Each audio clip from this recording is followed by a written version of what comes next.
آپ کو میں چھوٹی سی ایک مثال دے کر کے بات کو آگے بڑھاتا ہوں. صوفیوں کو ہم جانتے ہیں نا، صوفیہ حضرات، وہی کشف، کرامات، الہام، اللہ تبارک و تعالیٰ سے ڈائریکٹ علم حاصل کرنا، شریعت کے ظاہر کو نہیں ماننا، شریعت کے ظاہر کو نہیں ماننا، کہنا کہ یہ ظاہر، شریعت کا جو ظاہر ہے یہ کامن لوگوں کے لیے، یہ جنرل پبلک کے لیے، جو خاص لوگ ہیں اللہ کے چہیتے، اللہ کے محبوب، پیارے، اونچے مقام والے، مرتبے والے، وہ اس ظاہر پرستی پر نہیں رہتے بلکہ وہ باطل اندر گہرائی میں اترتے ہیں. اسی لیے یہ لوگ اتنا آگے بڑھ گئے کہ ان لوگوں نے کہا کہ شریعت کا ظاہر ہے اور شریعت کا باطن ہے. شریعت کا جو ظاہر ہے وہ عوام کے لیے ہے، وہ چھلکا ہے، اور شریعت کا جو باطن ہے وہ اصل میں مغز ہے، وہ گودا ہے، لب لباب ہے. اس طرح کی باتیں ان لوگوں نے کہی. اب ان کے یہاں آپ دیکھیے، ان کے یہاں توحید کا معنی کیا ہے؟ صوفیوں کے یہاں توحید کا معنی کیا ہے؟ صوفیوں کے ہاں توحید کا معنی ہے توحید وجودی. توحید وجودی، وجود کا توحید، یعنی موجود اگر دنیا میں کوئی ہے تو صرف اور صرف اللہ تبارک و تعالیٰ کی ذات ہے. دنیا میں کون موجود ہے؟ صرف اللہ تبارک و تعالیٰ موجود ہے. اب اس اعتبار سے انہوں نے توحید کا معنی کیا سمجھا؟ کہ اللہ کے سوا دنیا میں کوئی موجود نہیں ہے. اور اس کا معنی کیا نکل گیا؟ یہ جتنے لوگ دکھائی دے رہے ہیں سب کے سب کیا ہیں؟ سب کے سب نعوذ باللہ اللہ تبارک و تعالیٰ کا مظہر ہے. کتنی بڑی گمراہی ہے.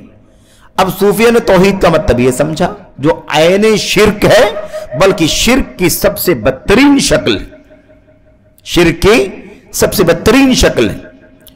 آپ دیکھیے تو توحید کو انہوں نے جو ڈیفائن کیا وہ شرک کی سب سے بدترین شکل ہے. تو اس طرح سے توحید کا معنی لوگ اپنی مرضی کے مطابق نکال لیں. کسی نے توحید کا معنی نکال لیا کہ توحید کا مطلب ہے دنیا میں صرف اللہ کی حکومت چلے گی، اللہ کی حکومت. اس میں کوئی شک نہیں ہے، حکم اور فیصلہ اور نظام کائناتی طور پر تو اللہ تبارک و تعالیٰ ہی کا ہے، اور شریعت کا نفاذ دنیا میں ہونا چاہیے. لیکن شریعت کے نفاذ کی شروعات کہاں سے ہوتی ہے؟ اللہ تبارک و تعالیٰ کی تنہا عبادت اور بندگی سے. اکیلے کی عبادت ہوگی، وہاں سے دین کا قیام ہوگا، وہاں سے اللہ تبارک و تعالیٰ کے کل اللہ تبارک و تعالیٰ کا دین اسلام دنیا میں برپا ہوگا، بپا ہوگا، اور اللہ تبارک و تعالیٰ کا دین دنیا کے اندر کیا ہوگا؟ قائم ہوگا. اللہ کا دین دنیا میں قائم ہو جائے، اس کی بنیاد کیا ہے؟ اللہ کی توحید دنیا میں قائم ہو جائے، دنیا سے شرک کا خاتمہ ہو جائے، اللہ کے سوا کسی کی عبادت نہ کی جائے، نہ کسی قبر کی، نہ شجر کی، نہ حجر کی، نہ دیوی دیوتا، نہ اولیاء، نہ صالحین، کسی کی بھی پوجا، کسی کی بھی عبادت اور بندگی نہیں ہونی چاہیے. یہ ہوگا تب دین کا قیام ہوگا، تب اللہ تبارک و تعالیٰ کا دین دنیا میں نافذ ہوگا. لیکن توحید کی بات ہی نہ ہو، اللہ تبارک و تعالیٰ کی خالص بندگی کی تعلیم ہی نہ ہو، دعوت ہی نہ ہو، نہ ممبر پر آئے، نہ کتابوں میں آئے، نہ پمفلیٹ میں آئے، نہ میڈیا پر آئے، کہیں بھی نہ آئے، صرف اور صرف حکومت کا معنی کیا بنا لیا جائے؟ اللہ تبارک و تعالیٰ کی حکومت کا حوالہ دے کر کے کیا کر لیا جائے؟ دنیا میں سیاست کی کرسی، اقتدار کی کرسی حاصل کرنے کی کوشش کی جائے. تو یہ توحید کا معنی کہاں سے آ گیا؟ یہ معنی توحید کا تو نہیں. تو اگر ہم قاعدے نہیں بتلائیں گے، کتاب و سنت کی روشنی میں قواعد اور پرنسپلز نہیں سمجھیں گے، بنیادوں کو نہیں سمجھیں گے، تو لوگ اپنی مرضی کے مطابق کیا کریں گے؟ توحید کی تعریف کر لیں گے، توحید کی ڈیفینیشن کر لیں گے، توحید بنا لیں گے. لوگ اپنی مرضی کے مطابق شرک کو ڈیفائن کر کے اس کو فالو کرنا شروع کر دیں گے. اس لیے ضروری ہے کہ ہم کیا کریں؟ اللہ کی کتاب اور نبی کی سنت کی روشنی میں، سلف امت کی سیرت کی روشنی میں ہم یہ جانیں کہ صحیح معنوں میں توحید کیا ہے اور صحیح معنوں میں شرک کیا ہے. ایسا نہ ہو کہ ہم اپنی مرضی کے مطابق کسی چیز کو توحید سمجھ لیں اور وہ توحید کے خلاف ہو. ایسا نہ ہو کہ اپنی مرضی کے مطابق ہم شرک بنا لیں، حالانکہ وہ شرک نہ ہو بلکہ کچھ اور ہو. اس لیے ہمیں قواعد کو، سسٹمز کو، اصولوں کو جاننا ضروری ہے. بہرحال اب یہاں پر ہمیں یہی جاننا ہے کہ اللہ تبارک و تعالیٰ کے دین میں، کتاب میں، سنت میں، صحابہ کی سیرت میں توحید کیا ہے. اللہ کے دین میں، اللہ کی کتاب، نبی کی سنت میں توحید کیا ہے، اللہ کے دین میں، نبی کی سنت میں شرک کیا ہے. اسے ہمیں جاننے کی ضرورت ہے. اور اسی کو بتلانے کے لیے شیخ الاسلام رحمت اللہ علیہ نے کیا کیا ہے؟ شیخ الاسلام رحمت اللہ علیہ نے یہ چھوٹا سا نہایت قیمتی رسالہ اللہ کی کتاب اور نبی کی سنت کی روشنی میں کیا کیا ہے؟ حوالے قلم کیا ہے، مرتب کیا ہے۔ اسی لیے ہمیں اس چھوٹی سی کتاب کو پڑھنا نہایت ضروری ہے، ورنہ ہم توحید کا معنی کچھ سمجھ بیٹھیں گے اور شرک کا معنی کچھ سمجھ بیٹھیں گے، اور لوگ دنیا میں پتہ نہیں کس چیز کو توحید بنا کر کے ہمارے سامنے پیش کر دیں گے، اور ہم نہیں جانیں گے تو اس کو توحید سمجھ لیں گے، نہ جانے کس چیز کو شرک بنا لیں گے، اور ہم شرک کو کیا کریں گے؟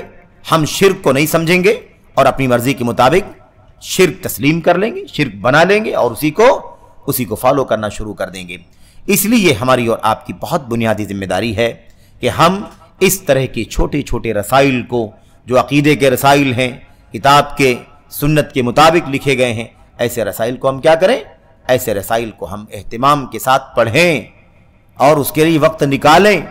یہ آپ مبارکبادی کے مستحق ہیں کہ الحمدللہ آپ نے وقت نکالا۔ اس کے لیے تقریباً 3 گھنٹے کا وقت ابھی فی الحال طے ہوا ہے، تو آپ کو اللہ تبارک و تعالی مبارک کرے، اللہ تعالیٰ آپ کی ان قربانیوں کو قبول فرمائے کہ آپ اللہ کی توحید کو صحیح معنوں میں سمجھنے کے لیے اور شرک کو صحیح معنوں میں جاننے کے لیے یہاں پر بیٹھے ہوئے ہیں۔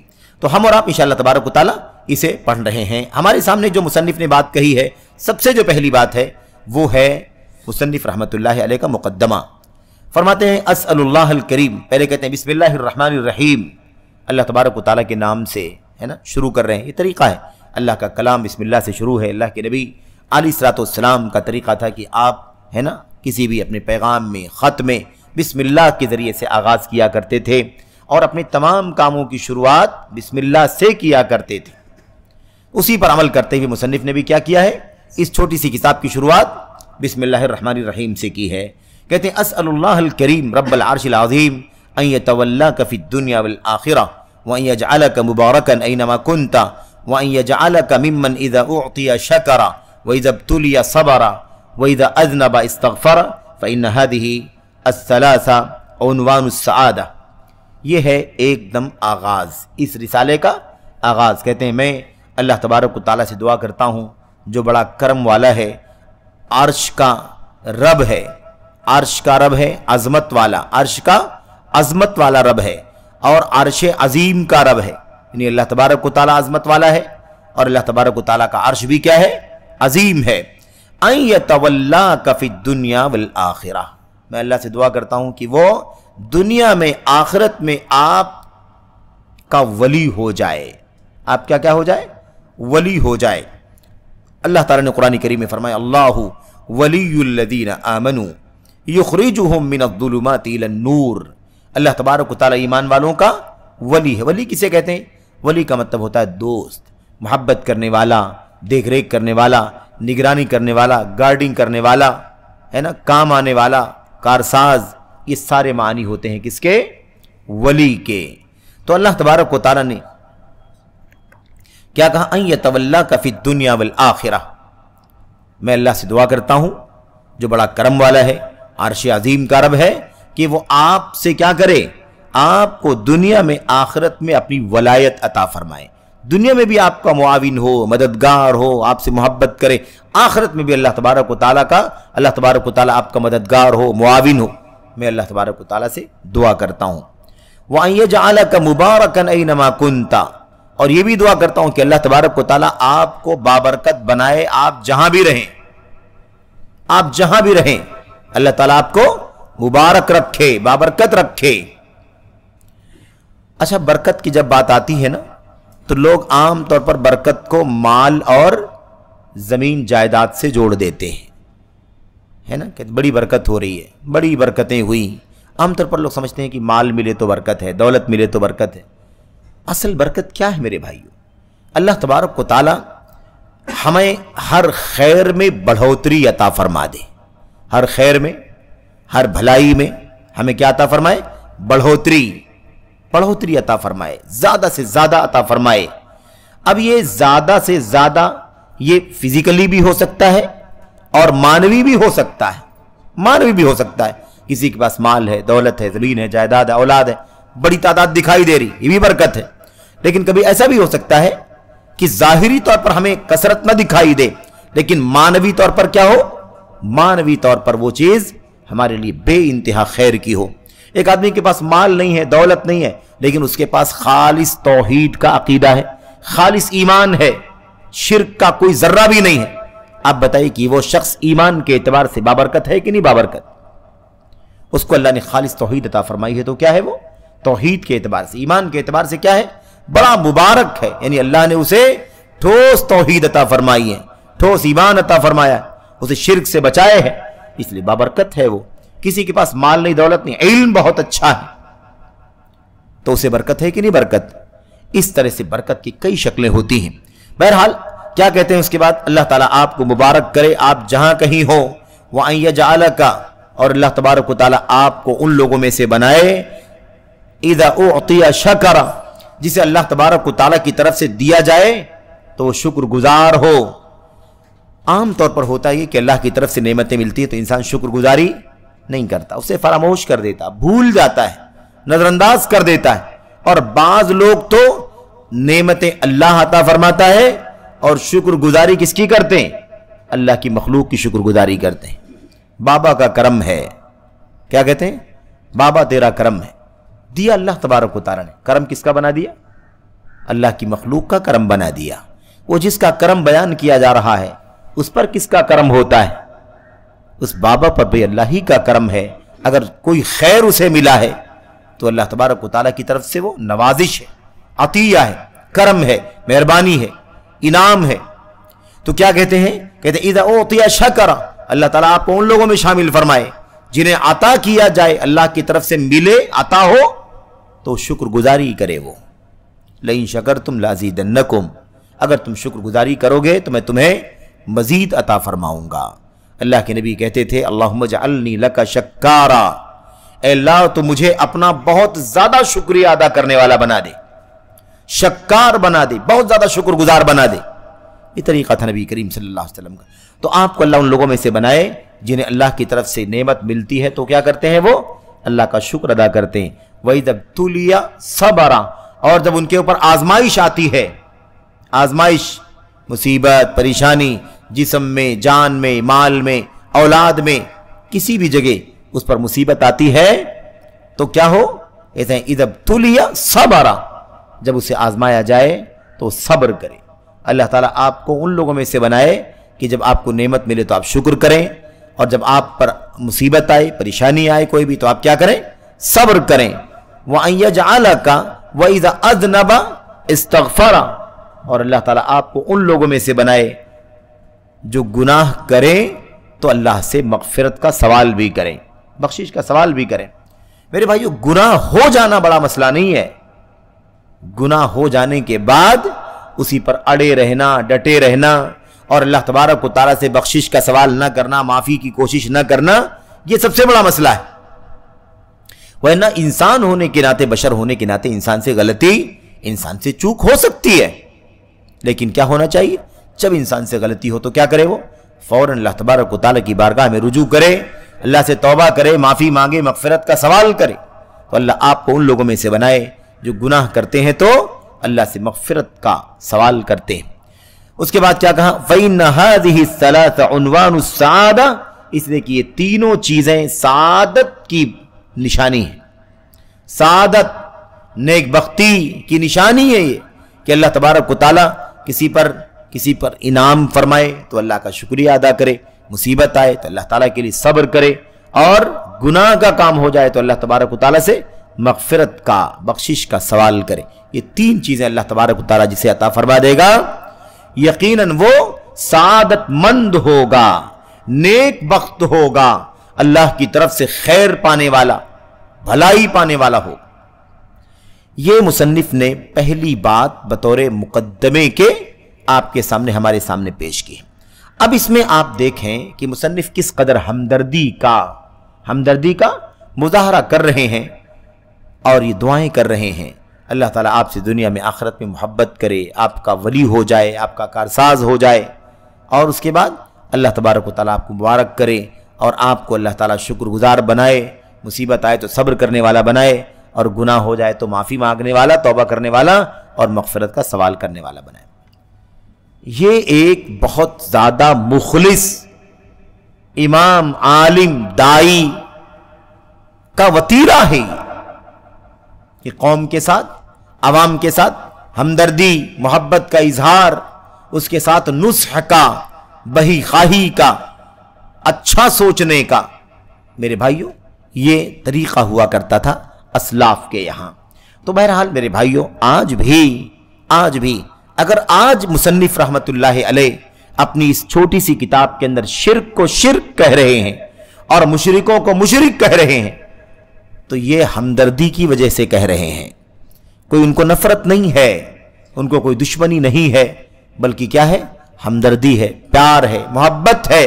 وہ چاہتے ہیں کہ قوم کے لوگ، اللہ کے بندے، یہ جانے کی صحیح توحید کیا ہے، یہ جانے کی صحیح شرک، حقیقت میں شرک کیا ہے۔ اسی لیے توحید کو توحید کہہ رہے ہیں اور شرک کو شرک بتلا رہے ہیں۔ تو اس میں چڑنے کی ضرورت نہیں ہے، ناراض ہونے کی ضرورت نہیں، بلکہ ہمیں کیا کرنا چاہیے؟ ہمیں تو خود مصنف کا شکر گزار ہونا چاہیے، اللہ تبارک و تعالیٰ کی شکر گزاری کے بعد، کہ اللہ تبارک و تعالیٰ کا شکر ہے جس نے ہمیں اس توحید کا علم عطا فرمایا، اور مصنف کا شکریہ ادا کرنا چاہیے جن کو اللہ تبارک و تعالیٰ نے ہماری خیر خواہی کے لیے، ہماری ہمدردی کے لیے اور ہماری بھلائی کے لیے اللہ تبارک و تعالیٰ نے دنیا میں بھیجا اور پیدا کیا، اور انہوں نے دین اسلام کی تجدید فرمائی۔ امت کی جڑوں میں شرک گھسا ہوا تھا، اللہ کے فضل و کرم سے، اس کی توفیق سے، بڑی محنت، جانفشانی اور قد و کاوش کے ذریعے سے مصنف رحمت اللہ علیہ نے کیا کیا ہے؟ اللہ کے بندوں کو اللہ کی توحید کا پیغام پہنچایا ہے۔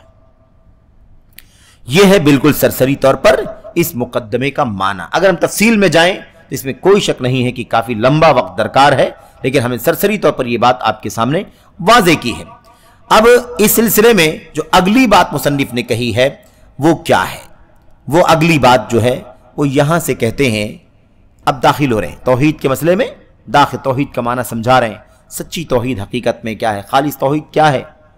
بھی لوگوں نے توحید کا معنی الگ الگ سمجھا ہوا، اشارہ ہو گیا آپ کے سامنے، لیکن یہ اتنا ہی نہیں ہے جتنا آپ کے سامنے بیان کیا گیا۔ توحید میں بگاڑ، توحید میں فساد صرف اتنی سی بات نہیں ہے، بہت کچھ فساد ہے، بہت کچھ بگاڑ ہے۔ تو دیکھیں کیا کہتے ہیں مصنف آگے، کہتے ہیں اعلم ارشدک اللہ لطاعتہ، جان لو اللہ تبارک و تعالیٰ آپ کو اپنی اطاعت کی رہنمائی فرمائے۔ اب ہم کو آپ کو نصیحت کر رہے ہیں مصنف، کہتے ہیں اعلم، جان لو، کون؟ مجھے کہہ رہے ہیں جان لو، آپ کو سب کو، جو بھی مخاطب ہے سب کو کہہ رہے ہیں اعلم، آپ کو جان لینا چاہیے، معلوم ہونا چاہیے، ان اللہ اعلم ارشدک اللہ لطاعتہ۔ یہ دیکھیں دعا، کہتے ہیں جان لو اللہ تعالیٰ آپ کو اپنی اطاعت کی راہ دکھائے، اللہ تعالیٰ آپ کو اپنی اطاعت کی، اپنی فرما برداری کی رہنمائی فرمائے۔ کیا جان لو؟ ان الحنیفیت ملت ابراہیم، ان الحنیفیت ملت ابراہیم ان تعبد اللہ مخلصا لہ الدین۔ اب یہاں سے دیکھیں خالص توحید کے قاعدے بتلا رہے ہیں۔ خالص توحید آپ کیسے جانیں گے کہ توحید خالص ہے؟ توحید کو خالص رکھنے کے لیے قاعدے کیا ہیں، ہمیں جاننے کی ضرورت ہے۔ تو دیکھیے مصنف نے کیا کہا، حنیفیت جو ہے یہ ابراہیم علیہ السلام کا دین ہے۔ حنیفیت کس کا دین ہے؟ ابراہیم علیہ السلام کا دین ہے، اور حنیفیت جو ابراہیم علیہ السلام کا دین ہے وہ کیا ہے؟ ان تعبد اللہ مخلصا لہ الدین، وہ یہ ہے کہ تم اللہ کی عبادت کرو، اللہ کے لیے عبادت کو خالص کر کے، پیور کر کے، اللہ تبارک و تعالیٰ کی کیا کرو؟ خالص عبادت کرو، خالص۔ یہ خالص عبادت اللہ تعالیٰ کی ہوگی تو یہی حنیفیت کہلائے گی۔ حنفیت اور حنیفیت میں ڈاؤٹ نہیں ہو جانا چاہیے، شک نہیں ہونا چاہیے۔ یاد رہے حنیفن، اللہ تبارک و تعالیٰ نے ابراہیم علیہ السلام کے بارے میں ایک سے زائد جگہوں پر قرآن کریم میں ارشاد فرمائے، ما کان ابراہیم یہودیا ولا نصرانیا ولکن کان حنیفا مسلما۔ ابراہیم علیہ السلام یہودی نہیں تھے، ابراہیم علیہ السلام عیسائی نہیں تھے، ابراہیم علیہ السلام کیا تھے؟ ولیکن کان حنیفا مسلما، ابراہیم علیہ السلام حنیف تھے۔ حنیف کیا معنی ہے حنیف کا؟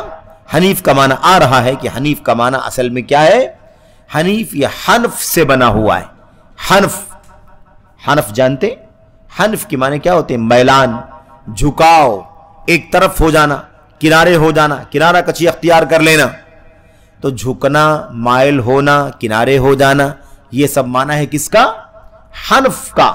اور اسی سے حنیف بنا ہے صفت، اور اسی سے حنیفیت بنی ہے نسبت۔ تو کیا ہوا؟ معنی کیا نکلا؟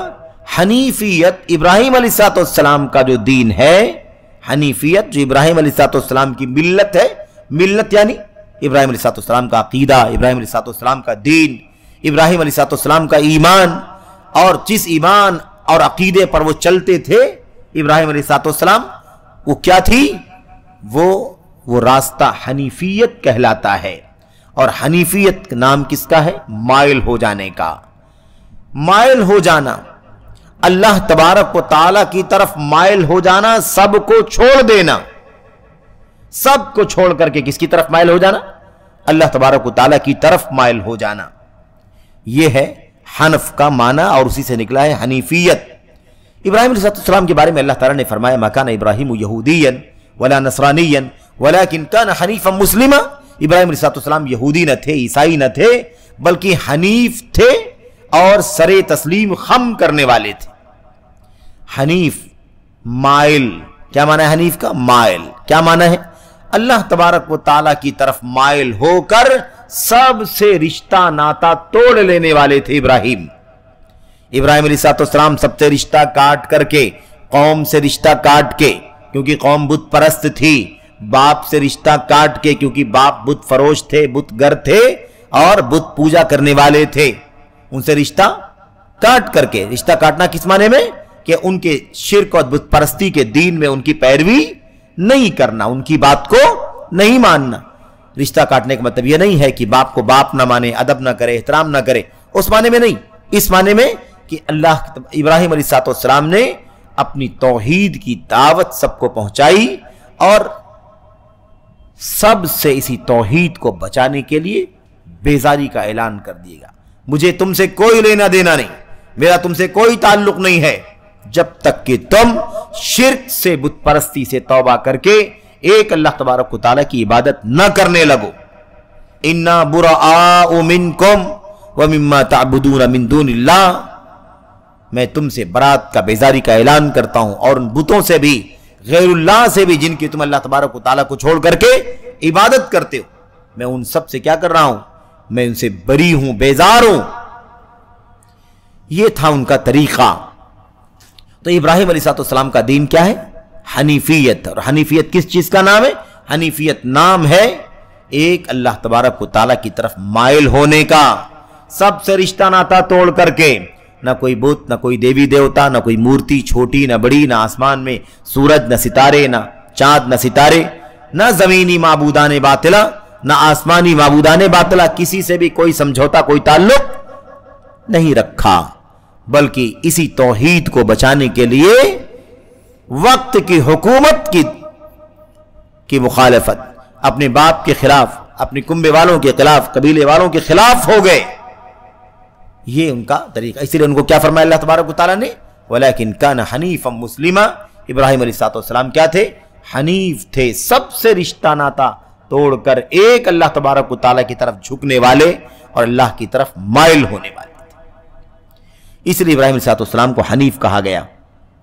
یہاں پر اللہ تبارک و تعالیٰ نے قرآن کریم کی کئی آیتوں میں ہم امت محمد کے لوگوں کو، اور ہم سے پہلے امت کے نبی صلی اللہ علیہ وسلم کو، میرے بھائیوں، اللہ تبارک و تعالیٰ نے ابراہیم کی ملت کی اتباع کرنے کا حکم دیا ہے۔ ابراہیم علیہ السلام کی ملت کی کیا کرو؟ اتباع کرو، پیروی کرو۔ اللہ تبارک و تعالیٰ نے فرمایا ثم اوحینا الیک ان اتبع ملت ابراہیم حنیفا وما کان من المشرکین۔ اللہ صاحب فرمایا ہم نے آپ کی طرف وحی کی، کس کی طرف؟ محمد الرسول اللہ صلی اللہ علیہ وسلم کی طرف وحی کی، اور کیا کہا اس میں؟ ان اتبع ملت ابراہیم حنیفا، کہ آپ ابراہیم علیہ السلام کے دین کی پیروی کیجئے، سب سے رشتہ تمام بتوں سے، مورتیوں سے، غیر اللہ سے رشتہ توڑ کر ایک اللہ کی طرف مائل ہونے والے بن جائیں۔ تو اللہ نے اپنے نبی محمد الرسول اللہ صلی اللہ علیہ وسلم کو کیا فرمایا؟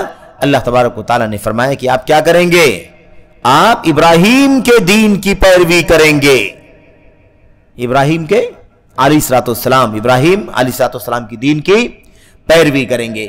یہ بات اللہ تبارک و تعالیٰ نے فرمائی اس آیت کریمہ میں بھی، اور اس کے علاوہ بھی کئی آیات کے اندر اللہ عز و جل نے یہ بات بیان فرمائی ہے۔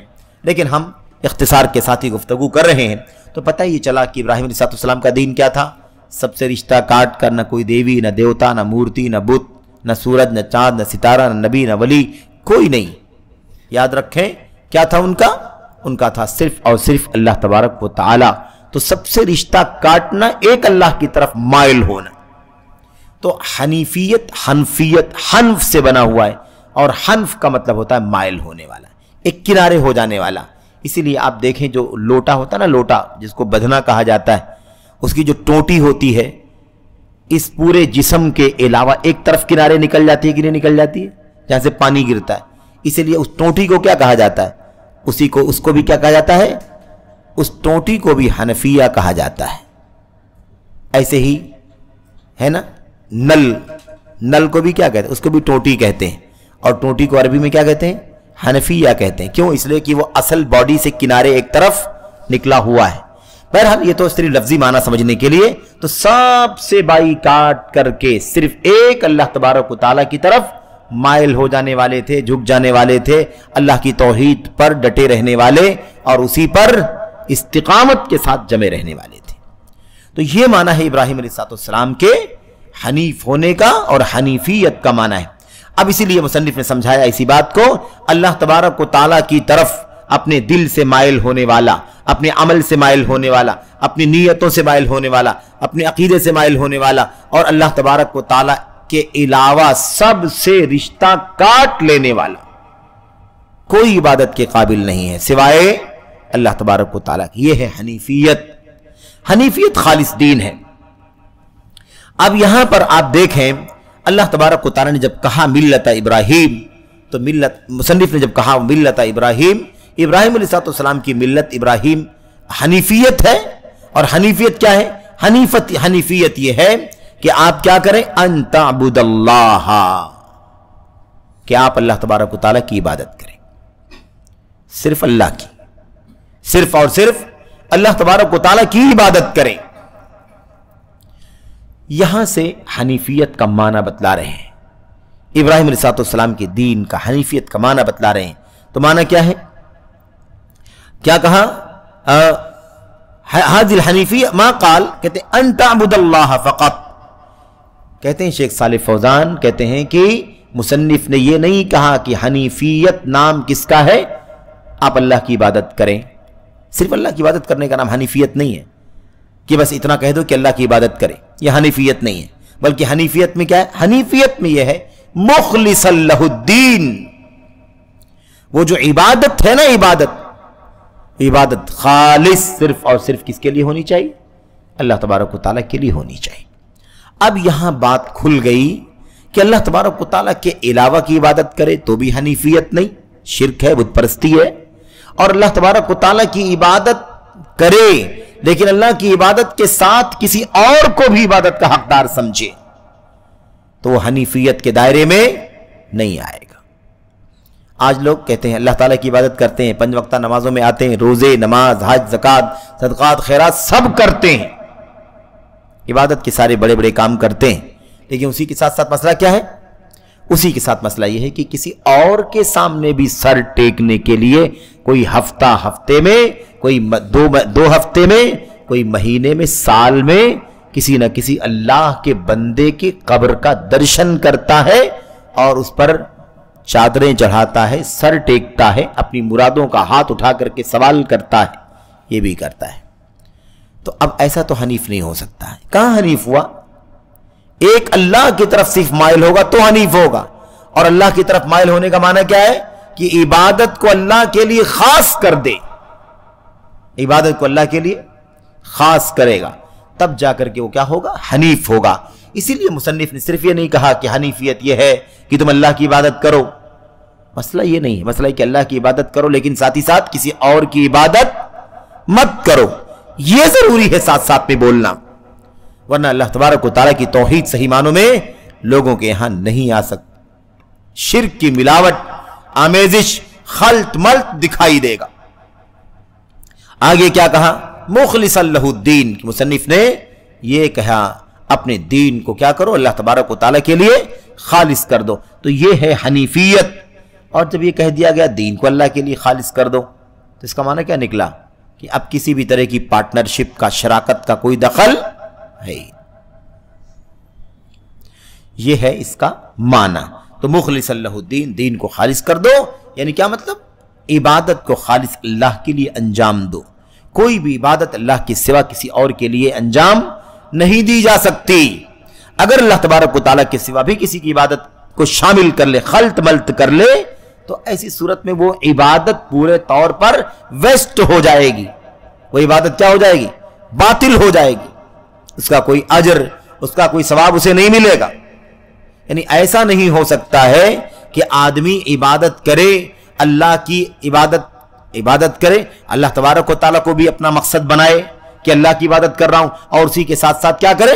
کسی اور کو بھی اس کے اندر ساجیدار اور شریک بنا دے، تو ایسی عبادت کو اللہ تبارک و تعالیٰ قبول نہیں فرماتا ہے۔ ملاوٹوں کی عبادت اللہ کو مقبول نہیں ہے، اللہ کے ہاں یہ ہے شرک کی ملاوٹ ہوگی تو اللہ تبارک و تعالیٰ اسے قبول نہیں کرے گا۔ اس طرح سے یہ معنی ہے حنیفیت کا، اور حنیفیت کا معنی کیا ہے؟ اللہ کی عبادت، خالص اللہ کی عبادت کرنا، خالص اللہ کی عبادت کرنے کا نام حنیفیت ہے۔ بہرحال میرے بھائیوں، یہ مختصر سی بات ہے۔ اس کے بعد اگلا جو ٹکڑا ہے وہ یہ ہے کہ ابراہیم علیہ السلام کا تذکرہ کیا، کس نے؟ مصنف نے تذکرہ کیا۔ الحنیفیہ ہے نا، الحنیفیہ کیا ہے؟ ملت ابراہیم علیہ السلام، ابراہیم علیہ السلام کی جو دین تھا، توحید کا دین، وہ کیا ہے؟ وہ حنیفیت، وہ کیا ہے؟ وہ حنیفیت ہے۔ اب یہاں پر ابراہیم علیہ السلام کا ذکر جو کیا گیا ہے اس کی وجہ کیا ہے؟ کیوں ابراہیم علیہ السلام کا ذکر کیا؟ حنیفیت کا ذکر کیوں کیا؟ اللہ کے نبی علیہ السلام کی سیرت اور آپ کی زندگی کی کوئی بات بیان کی جا سکتی تھی، لیکن مصنف نے کیا کہا؟ مصنف نے کہا کہ تم کیا کرو؟ کہ تم حنیف بن کر کے رہو، یعنی اللہ تبارک و تعالیٰ کی عبادت کرو، اور اللہ کی عبادت میں کسی کو ساجیدار اور شریک نہ بناؤ، خالص عبادت کرو۔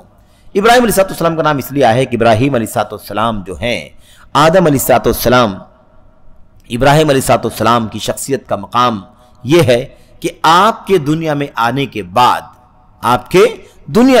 بعد جتنے بھی لوگ آئے ہیں وہ سب کے سب آپ کی ذریت ہیں، آپ کے خاندان کے ہیں۔ جانتے ہیں نا اس چیز کو کہ ابو البشر آدم ہے، ابو البشر آدم علیہ السلام ہے، اور آدم علیہ السلام کے بعد اگر کسی کو ہے نا ابو البشر کہا جاتا ہے، ثانی، دوسرے ہے نا، دوسرے بابا آدم علیہ السلام پہلے، اور دوسرے نمبر پر نوح علیہ السلام، تیسرے نمبر پر کون ہے؟ ابراہیم خلیل اللہ علیہ السلام۔ تو آپ دیکھیے ابراہیم علیہ السلام کا جو ذکر کیا گیا ہے وہ اسی لیے ذکر کیا گیا ہے، اسی لیے کہ کیا ہو؟ یہ طے ہو کہ ابراہیم علیہ السلام کا دین خالص توحید کا دین تھا، اور اسی کی انہوں نے دعوت دی، اسی کا پیغام پہنچایا، اور اللہ کے نبی صلی اللہ علیہ وسلم کو، یعنی ہمارے اور آپ کے نبی محمد رسول اللہ صلی اللہ علیہ وسلم کو اللہ تبارک و تعالیٰ نے حکم دیا کہ آپ کیا کریں گے؟ آپ کیا کریں گے؟ آپ انہی کے دین کی پیروی کریں گے۔ اللہ اکبر! کیوں؟ اللہ کے نبی کا مقام سب سے اونچا ہے کہ نہیں اونچا ہے؟ یقیناً اونچا ہے، اور ان تمام باتوں کے پڑھنے کے بعد بھی کہ اللہ تعالیٰ نے اپنے نبی محمد صلی اللہ علیہ وسلم کو ابراہیم کے ملت کی پیروی کرنے کا حکم دیا، یہ جاننے کے باوجود بھی اللہ کے نبی صلی اللہ علیہ وسلم کا مقام سب سے اونچا ہے اور رہے گا۔ اس سے لازم نہیں آتا کہ اللہ کے نبی کا مقام کم ہو گیا ہو، ایسا بالکل بھی نہیں ہے۔ بہرحال یہاں آگے دیکھیے، آگے کیا ہے میرے بھائیوں؟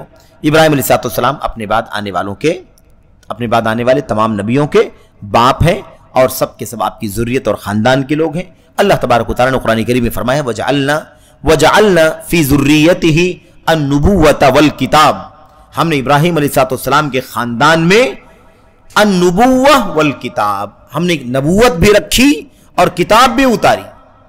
ابراہیم علیہ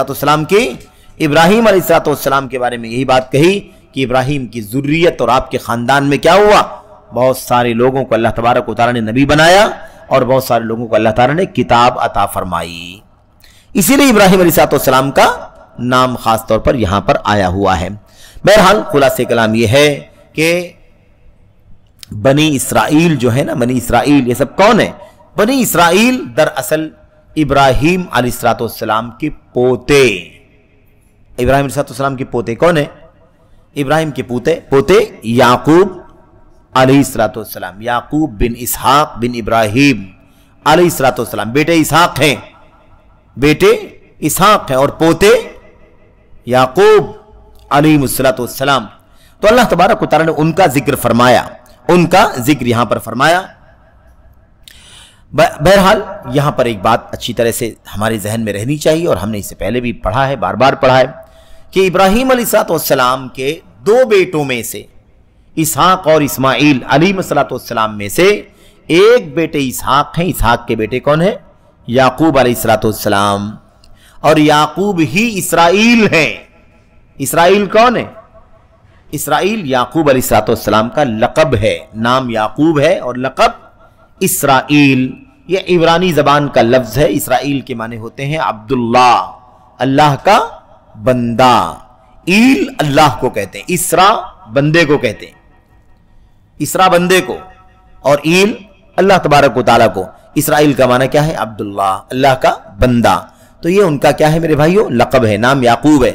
بہرحال خلاصہ یہ ہے، بتانا میں یہ چاہتا ہوں، عرض یہ کرنا چاہتا ہوں کہ ابراہیم علیہ السلام کے دو بیٹوں میں سے ایک بیٹے اسحاق ہے، دوسرے اسماعیل ہے۔ اسحاق علیہ السلام کے بیٹوں میں یعقوب علیہ السلام ہے۔ تمام بنی اسرائیل کے انبیاء جتنے بھی آئے ہیں وہ یعقوب، اسحاق کے بیٹے یعقوب ہی کی نسل سے پیدا ہوئے ہیں۔ ابراہیم علیہ السلام کے جو دوسرے بیٹے اسماعیل کے علاوہ، اسحاق کے علاوہ، وہ کون ہے؟ اسماعیل علیہ السلام۔ اسماعیل علیہ السلام ذبیح اللہ ہیں، اور ان کی نسل سے ایک نبی صرف اور صرف دنیا میں بھیجے گئے ہیں۔ وہ کون ہے؟ محمد الرسول اللہ صلی اللہ علیہ وسلم۔ یہ بات ہمیں یاد رہنی چاہیے۔ بہرحال تو اللہ تبارک و تعالیٰ نے فرمایا کہ اس طرح سے تمام انبیاء علیہ السلام حضرت یعقوب کی نسل سے پیدا ہوئے، سوائے ہمارے اور آپ کے نبی محمد صلی اللہ علیہ وسلم کے، کیونکہ آپ کی پیدائش اسماعیل علیہ السلام کے خانوادے میں ہوئی تھی۔ تو تمام کے تمام انبیاء ابراہیم علیہ السلام کے بعد ابراہیم علیہ السلام کے کون ہیں؟ ابراہیم علیہ السلام کے بہت اچھی طرح سے اس بات کو جاننے کی ضرورت ہے کہ جتنے بھی لوگ آئے ابراہیم علیہ السلام کے بعد سب کے سب آپ ہی کے خاندان کے، آپ ہی کی ذریت کے مانے جاتے ہیں۔ میرے بھائیوں یہ کیوں، ایسا کیوں ہے؟ اللہ تبارک و تعالیٰ اپنے خلیل، اپنے جگری دوست ابراہیم علیہ السلام کی تکریم اور عزت افزائی فرما رہا ہے۔ تکریم لہو، ابراہیم علیہ السلام کی عزت افزائی اور تکریم کے لیے کام ہوا ہے۔ وَجَعَلَهُ اللَّهُ إِمَامًا لِلنَّاسِ یعنی قدوہ، اور اللہ تبارک و تعالیٰ نے ابراہیم علیہ السلام کو لوگوں کا امام بنا دیا، آئیڈیل بنا دیا۔ کس چیز میں؟ عقیدے میں آئیڈیل ہیں، عقیدے میں آئیڈیل ہیں۔ توحید کے بعد میں اتنی قربانیاں ابراہیم علیہ السلام نے دی ہیں، اسی لیے تو اللہ کے نبی علیہ السلام کو حکم دیا اللہ تعالیٰ نے کہ آپ بھی کیا کریں؟ ابراہیم علیہ السلام کیا کہا؟ آپ بھی ابراہیم علیہ السلام کی ملت کی پیروی کریں، ابراہیم علیہ السلام کی ملت پر چلیں۔ ان کا جو دین ہے حنیفیت کا سب سے بڑی کاٹ ہو کر کے ایک اللہ کی طرف مائل ہونے والا جو عقیدہ ہے، آپ بھی کیا کریں؟ اسی پر چلیں۔ اسی لیے بار بار کہا گیا کہ آپ ملت ابراہیم کو ہے نا کی پیروی کریں، ابراہیم کی ملت کی پیروی کریں، ابراہیم علیہ السلام کے دین کی، ابراہیم علیہ السلام کے عقیدے کی کیا کریں؟ پیروی کریں۔ اس بات کا حکم دیا ہے اللہ تبارک و تعالیٰ نے کئی آیات کے اندر۔ بہرحال ابراہیم علیہ السلام کو اللہ تبارک و تعالیٰ نے کیا بنایا؟ امام بنایا۔ امام کس چیز میں؟ امام آئیڈیل بنایا، قدوہ بنایا۔ عقیدے کے باب میں، ایمان کے باب میں، توحید کے باب میں، توحید کی راہ میں آنے والی مشقتوں پر صبر کرنے کے باب میں، ان تمام چیزوں میں ابراہیم علیہ السلام کون ہے؟ امام ہیں، پیشوا ہیں۔ سب کو چاہیے کہ سب کیا کریں؟ ابراہیم علیہ السلام کی اتباع کریں، ان کی پیروی کریں۔ اب یہ بات بیان کرنے کے بعد اگلی جو بات مصنف بیان کر رہے ہیں وہ کیا ہے؟ وہ یہ ہے، کہتے ہیں جب تمہیں معلوم پڑ گیا کہ اللہ تبارک و تعالیٰ نے تمہیں اپنی عبادت کے لیے پیدا کیا ہے، وَمَا خَلَقْتُ الْجِنَّ وَالْإِنسَ إِلَّا لِيَعْبُدُونَ، میں نے جنوں کو اور انسانوں کو صرف اور صرف اپنی عبادت کے لیے پیدا کیا ہے۔ اب یہاں پر یہی بات کہہ رہے ہیں مصنف، کہتے ہیں جب آپ کو پتہ چل گیا کہ اللہ تبارک و تعالیٰ نے آپ کو اپنی عبادت کے لیے پیدا کیا ہے تو جان لو کہ عبادت اسی صورت میں عبادت کہلائے گی جب اس میں توحید پائی جائے گی۔ میرے بھائیوں، محنتیں رائے گاہ ہو رہی ہیں، شرک کے ساتھ، بدعقیدگی کے ساتھ عبادت کرنا، دوڑ دھوپ کرنا، محنت کرنا، مشقت کرنا، اور مطلب اپنے آپ کو جفاکشی میں ڈال دینا، یاد رکھو اس کا کوئی فائدہ نہیں ہوگا جب تک کہ اس کے اندر کیا ہو؟ عبادت میں توحید نہ پائی جائے۔ یہودیوں کا، عیسائیوں کا تذکرہ آیا ہوا ہے نا سورہ فاتحہ ہی کے اندر، غیر المغضوب علیہم ولا الضالین، وہ مغضوب علیہم ہے، اللہ تبارک و تعالیٰ کی غضب کی مار پڑی ہے یہودیوں کے اوپر۔ کیوں؟ اس لیے کہ انہوں نے اللہ تبارک و تعالیٰ کے دین کا علم رکھا لیکن اس کے مطابق عمل نہیں کیا۔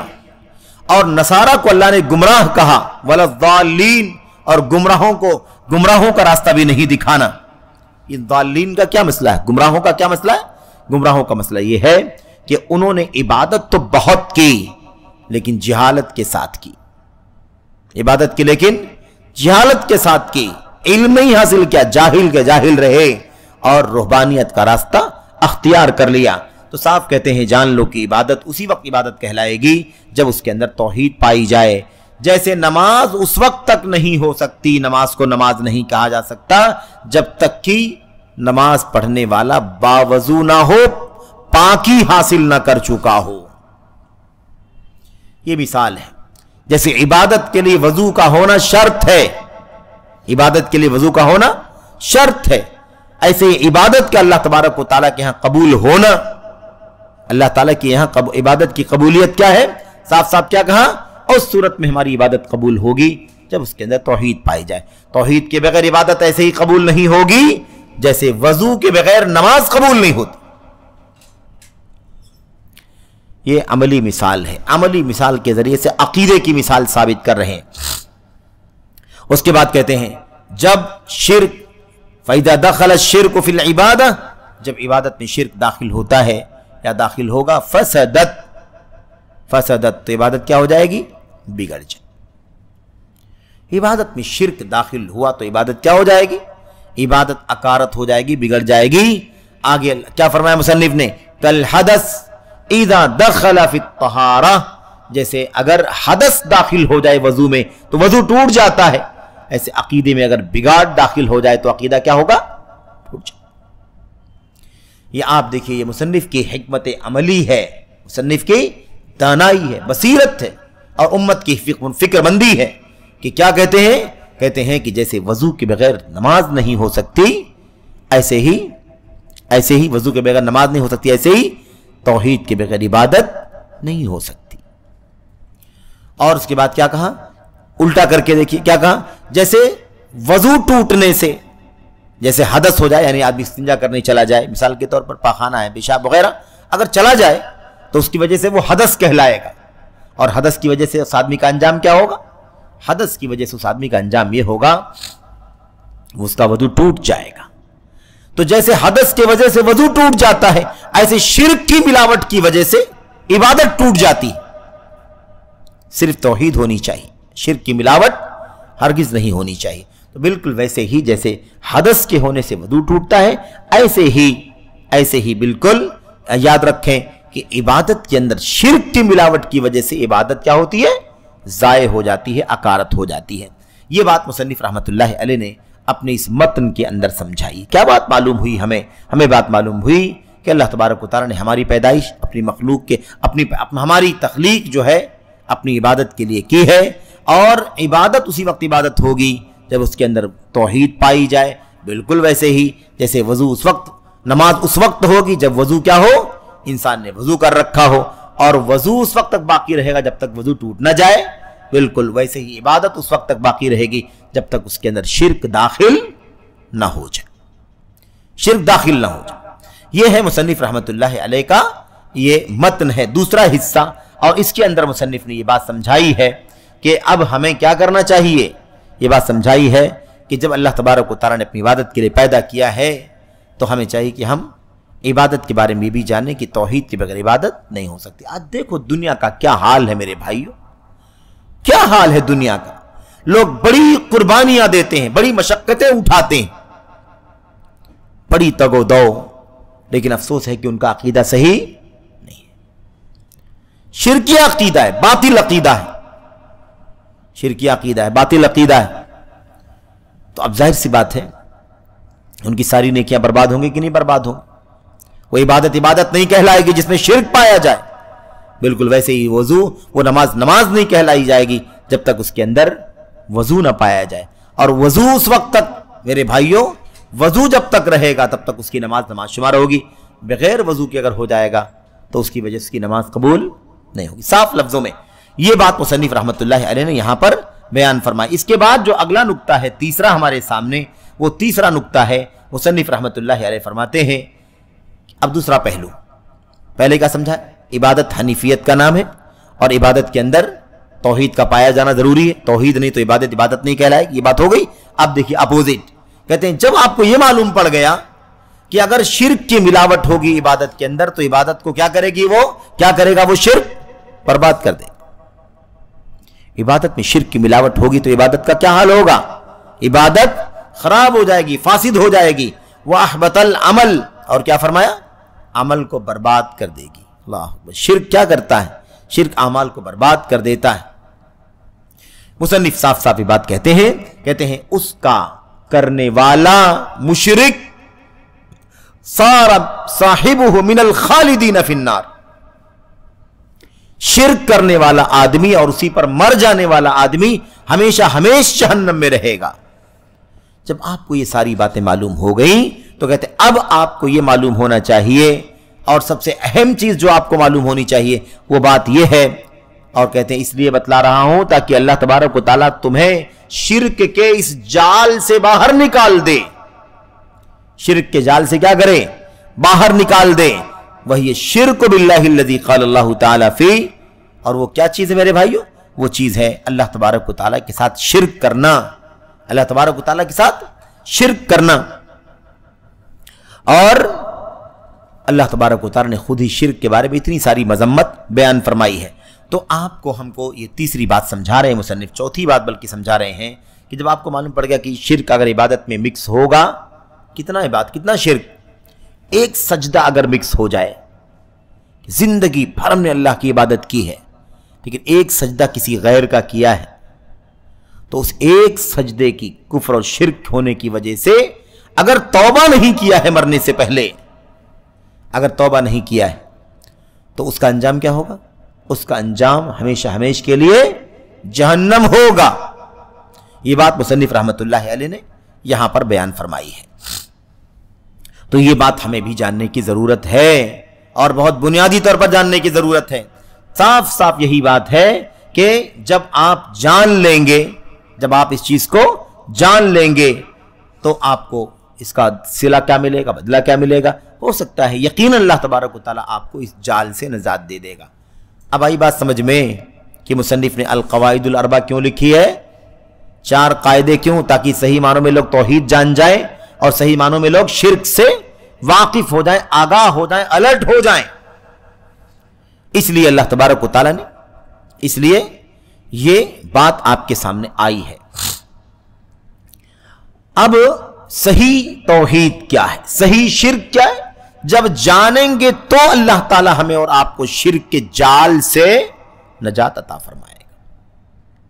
شرک کے جال سے، شرک کے کانٹے سے ہم کو نجات کیسے ملے گی، جب ہم صحیح طور پر توحید جانیں گے اور توحید کا اپوزٹ، اس کی ضد شرک کو سمجھیں گے. اور اسی مقصد کے لیے یہ چھوٹا سا رسالہ